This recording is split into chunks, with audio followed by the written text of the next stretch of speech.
So I was actually really nervous going into it. I'd never slept not at my house or at my grandmom's house. So that was totally new to me, like going to a different state and just like doing all that stuff.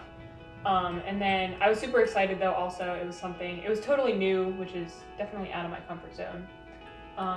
It was just such a good experience, like very welcoming. This is so cheesy, but the minute that I like got to Steubenville, I felt at home, and it was no like, oh my gosh, I'm not in my own bed, like I can't fall asleep. I was with you guys, like my best friends. Yeah, I remember going into it, I was kind of nervous just because everyone kind of tells you you're gonna come out of it like a changed person, and I was like, what does that mean? So I was nervous and I didn't know what it would mean, but then coming out of it, like you do just feel I just felt like this weight kind of like lifted off my shoulders, and I just felt like lighter, and I think for the first time like I felt Jesus really like present in my life. I didn't have any expectations going into it, but when I got there, I was blown away just by like how welcoming and like nice the community is, and the environment. You step off, like Emmy said, you step off the bus and it just feels, it's fun. People are happy to be there.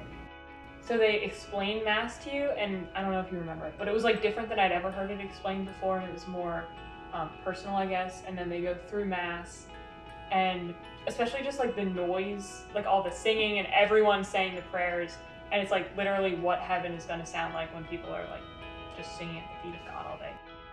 Mass, like the Sunday morning after a Saturday adoration is just really powerful because, like kind of like Emmy said, you're seeing it just from like a different way. Like, you feel more like renewed, and or like Maggie said, like a weight off your shoulders. It's a good way to describe it. Yeah. I like to we would in our small groups like talk after adoration would happen, and just kind of go over like what everyone was feeling and what they were praying during adoration and what like God spoke to them, and some of the most like amazing stories that came out of that. Like some of the most like people's worries were just like lifted, and things they like couldn't decide on, they like suddenly could see clearly now. And so that was just really cool to see everyone had a story like that. Like almost everyone I talked to like had an experience where they really felt God and heard him speak to them, which was really cool.